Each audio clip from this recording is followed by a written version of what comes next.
Hi, beautiful people. As you know, it's your girl Boma, and you are welcome to Bona and Boma Single Sister segment. Today, there is something kicking at the bottom of my feet. I couldn't just get hold of this immediately, and I couldn't wait to share this with you all. This is a sister who is in a kind of a relationship. I just have to read. She says, I have a good Christian brother as a fiance. He is kind and gentle, but the issue is that his cucumber is too big for me, and he is not good at romance too. Secondly, he doesn't last longer. I'm really confused on what to do now because it has made me grown cold in bed. We are not intimate with each other, and I'm finding it difficult to even think about being intimate with him. I have tried twice to get intimate with him, but these two occasions have yielded bad results. Please, I'm really confused. All I think about when making love to him is to remember how my ex used to handle me. He loves me and I know it, but I'm hoping that I grow to love him the same way that I chose him. I don't want to be a cheating wife in the future because what he wants is a good marriage. Please help me out. I have tried to talk to him, but it hasn't yielded any good results. My urge for sex is rather decreasing because of how he handles me. Please, Boma, tell me what to do. This is a serious matter. Like, some of us would normally perceive the fact that having a big dick will get the work done. So that's why I replaced big dick with cucumber. So now you can get to understand. So this lady has a Christian good brother as a boyfriend. In fact, after I read this, I had to reach out to her to really get this whole hula baloo in my own understanding. So she was actually being hooked up by her spiritual father, who thought that who has known this brother for some time and believes that this brother is a good knockoff for her. And so they started to date. However, according to this sister, she says that she has already dated before, and most of the times she goes in for gentlemen who makes her happy. She goes in for what she sees and she likes, she grabs that. But this is her first relationship where she is being hooked up by somebody, and not just any person, but a spiritual father who feels this is a good brother who you can have a good marriage. Now, in the initial stages of the relationship, everything was going on well, but she said she wanted to get the full gist about this guy. She wanted to be able to make a concrete decision about the relationship, and so she decided to try their intimacy. If everything is maybe okay, how about their sex life? Is their sex life okay for them? And when she tried the first night, when she saw that the guy's dick was big, she was like, oh, this is nice, this is good. But she realized that the thing could not really stand, like, there was kind of like a little of erectile dysfunction, and the guy was so poor at handling her, like how to kick her off, start that numb sensation into the active hyper wanting wetness stage. So this guy would normally force his way through, and forcing his way through meant that she had bruises at the end of the hula baloo. Apart from that, she realized that the guy couldn't stay long. She's just not willing to take over this kind of relationship. So she told me about it. Somebody like me, I always like to be real. Like, yeah, there's Christianity, yes, he's a good brother, he's a church guy. But let's get the facts right. let's kind of debunk the myths here. Being a good brother doesn't necessarily mean that he could be good in bed and that he could handle you the way you want to be handled. In fact, it's a nuisance when you know someone prays so much well, when you know someone has a good spiritual life and cannot satisfy you. The thing is, him satisfying you will also have you be satisfied enough to thank God for him, to have a good relationship with God. But if this is the case, he's not satisfying you and you have an issue with him, at the same time you ask God, why God have you given me this guy? You know, so yes, he's a good Christian brother, but I mean, you yourself knows that this is not the person you want.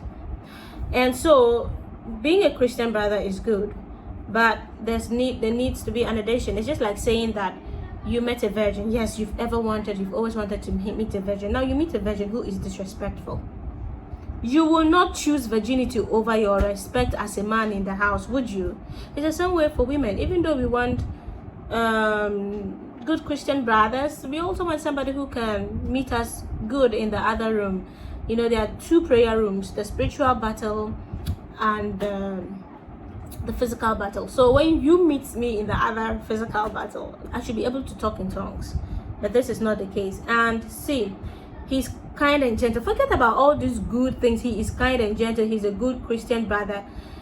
What you are looking for, I mean, these attributes are just the surface of it, but what exactly, my sister, you are looking for is somebody to rock your body, you see. So don't cheat yourself and don't hurt this brother. You want somebody to handle you well. He is not handling you well. What do? You have to make a decision. What is your decision? Would you rather go for a Christian brother, or you rather go for somebody who talks the same body language, you know, as you do? A good Christian brother doesn't mean a good man in bed. Forget about, you know, all these futures you are calling him. He's good, he's calm, he's gentle. So number two, your priorities must be set right. When I say your priorities might be set right, the fact I'm trying to what do you want in this relationship? What you want in this relationship is good sex. That is what the brother is not giving you. Okay, so now that you know that you want good sex and the brother is not giving you, what do? You either work at it, because he says that I have talked to him about this, but it has not yielded any good results. So it has not yielded any good results because, okay, number one, she said the brother has admitted that he is using herbal medicine, and number two, the brother also feels that she is a spoiled girl. Yes, I accept you are a spoiled girl. In fact, you are not innocent anymore. You are a spoiled girl. And that's because you have known so much about sex that to somebody who doesn't know, you are a spoiled girl. But if you meet somebody who knows like you do, or even knows way more than you do, now that person will refer to you as a good girl. Let me take you through the process. Let me introduce you to this. But is that unfortunate for you? You have met somebody you know more than. All right. And then the fact of using herbal remedies, I don't know how herbal remedies work for erectile dysfunction or a whole of this, but I understand that in science you can some aphrodisiacs to help you maintain your sex life. But the question is, how long are you going to depend on aphrodisiacs? Okay, so number three, let's also talk about the fact that you say you don't want to be a cheating wife. You don't want to be a cheating wife, but already you are a cheating girlfriend because you fantasize about your ex. You know, you fantasize about your ex so much that you think about him when you are making love with your current boyfriend. You know, so already you are leading on. Already you are on the track of being a bad wife if you marry him. See, he is your boyfriend is good today. He's a good Christian, but he's calm, he's gentle. But if he marries you, you have the possibility of 100% to turn him into a monster that he himself never thought. Because every man has ego, and when you mar that ego in public, going behind his back and having sex with even your ex, you are going to change him into that beast and a beast you cannot tame. A beast who will destroy you and your children. A beast who will have a rippling effect to your children's future life. He might end up being a woman batterer. He might end up losing his spiritual life. He might even commit suicide. See, the rippling effects are just here in the corner. You can see them. So what do? You end it now. You have the right to stop this from happening in the future. Okay, number 5, I feel that you don't love this man. It wasn't out of love. Sometimes they say that women love grows by the behavior of a man. A man has a tendency to increase the love from his wife by how he treats his wife. So according to her, she said the man normally buys her gifts, provision, gives her money and all those kind of things to keep the relationship going. And the man has even tried to talk about marriage. The man is like, the man wants to marry her. If the man can this year, the man would want them to get married, or early next year. See, you don't love him, and the fact that he gives you money is not able to still conquer your love for him, because your priorities are what? Sex. Right? Your priorities are sex. And yes, that is why I want you to understand yourself better. That even though he's a good Christian brother, he's kind, he's gentle, he takes good care of you, he tries to do what best he can possible to make you happy, your priority is your sex life. And that is the cost to pay. Maybe if you were a virgin, you wouldn't have had issues with this. You would have felt that, okay, it's a learning journey for both of us too. And so you would have been a little patience for him to learn and catch up. But this is the case, you know everything. Like, you know your body, you know how you want to be handled. You wish to teach him how to handle you, but it is not growing. The results are still poor. There's still more room for improvement, and so your patience is lacking. You are growing cold and colder to him every day, and at the end of the day, there is just no love between you the two. So you don't love him because he doesn't speak your love language. And your love language is what? Affection. Your love language is what? Intimacy. Your love language is exchanging energies and chemistry. But at the end of the day, that isn't what is happening for you. And number 5, I want to talk about the naivety of Christian brothers. Christian brothers need to be open to learn. Christian brothers need to have the open-mindedness that everything doesn't evolve around Christianity and spirituality. You are a human being with hormones, with neurotransmitters, with cells, with energies that makes you function. Now, a virgin can function well, all right, because a virgin has not tasted love, has not tasted sex, hasn't seen what it is to reach orgasm. But a Christian brother who has tasted that and would want to taste that must be opened to listen to the woman. Sometimes I look at some certain pastors and how they behave, and I ask myself, do they satisfy their wives in bed? Like I ask myself, do they know what it is to satisfy their woman in bed?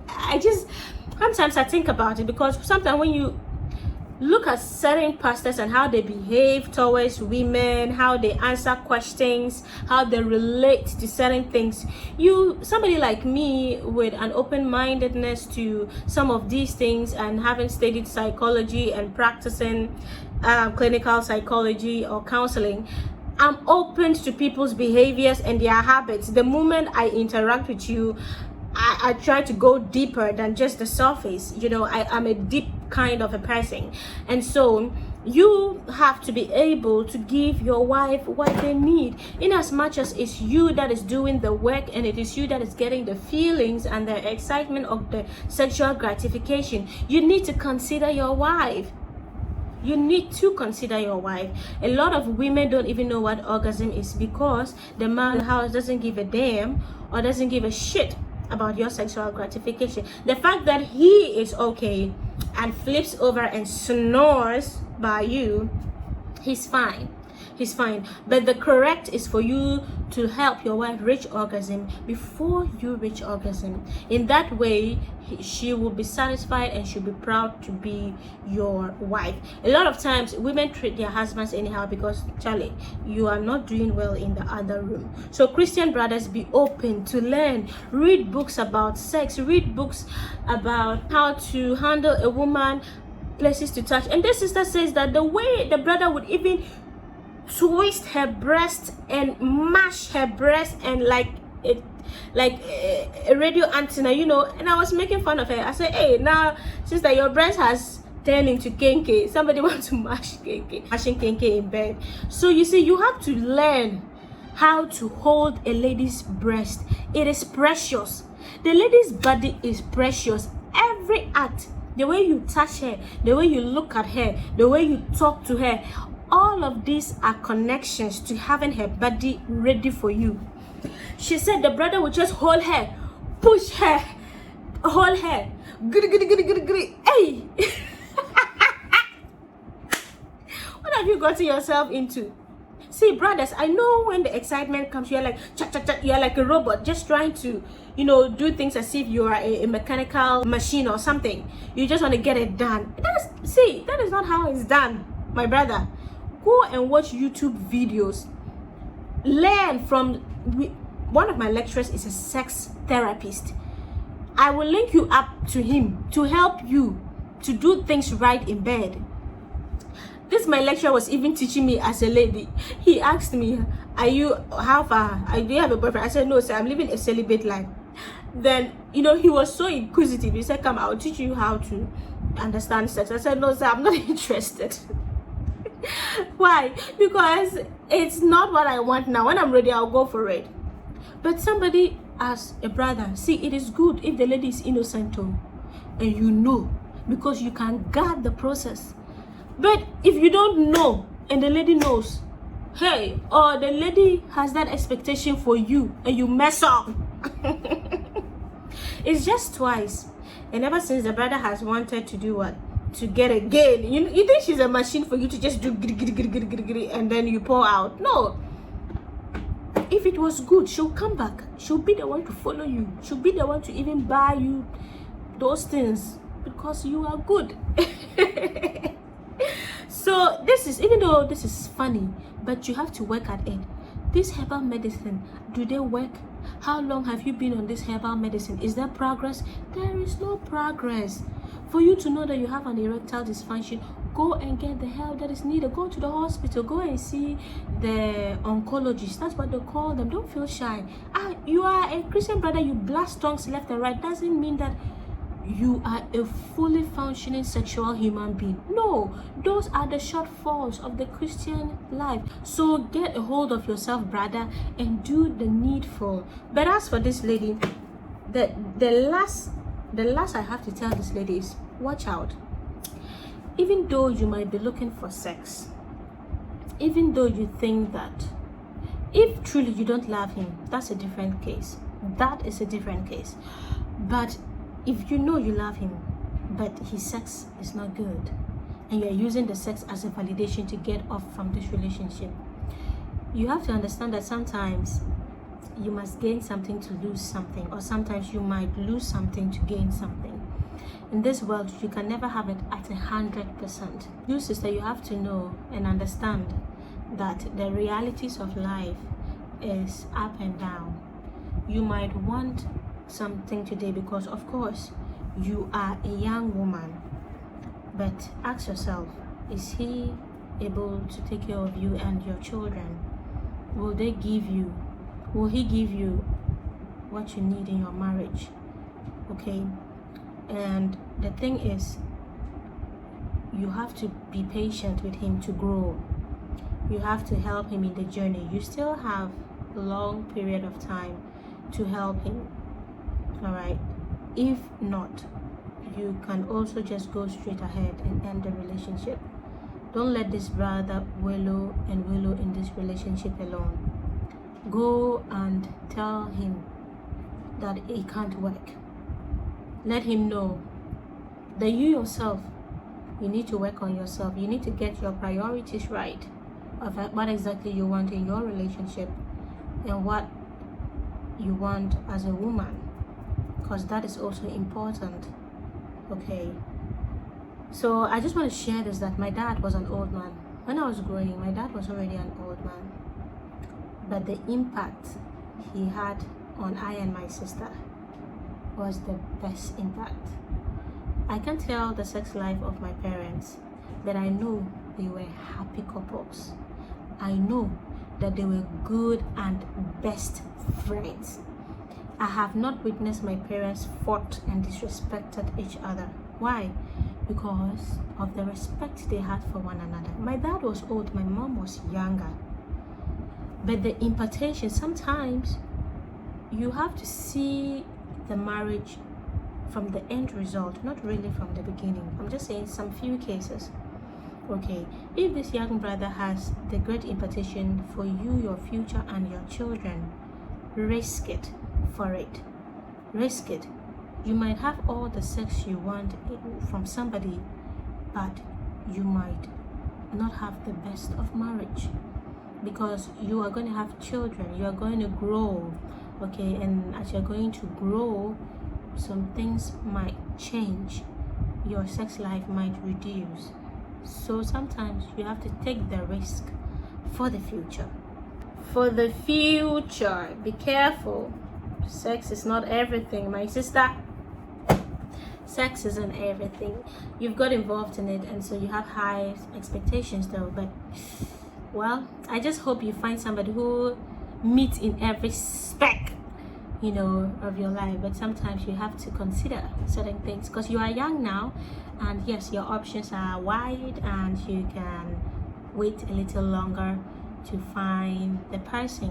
But you also have to consider certain things as a woman, because as you're growing, sex is not going to be the basic aspect of your life.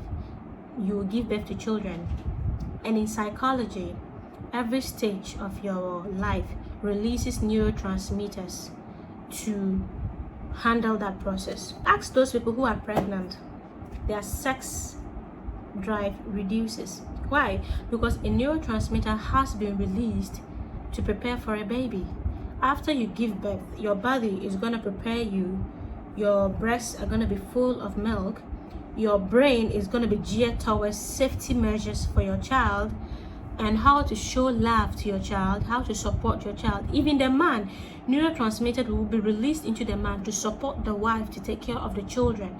You will have the awareness that there is a child in the family, and so everything that you do, you put the children first. And so for now, yes, your neurotransmitter and your hormones are about sex. Oh, about, yeah, get it rocking. Oh, yeah. Yes, that's basically how it is now. But in future, it's gonna be different. Okay, so even though he's trying little by little, you can be patient with him and help him to work it out. If you cannot, I support you 100% to go out and look for the person that you want. Most of the times when you go in for the person that you want and you are facing challenges, you can knock your chest and say, I chose to have this. It's better than being pushed, because first of all, it was a hooked up relationship, and so you might end up blaming your pastor. But I urge you, go out, go look for the one that you want, so that in future you can take accountability for yourself. Sex can keep a relationship, sex can break a relationship, and in this case, sex is breaking a relationship. What else is breaking your relationship? Let us know. Bye.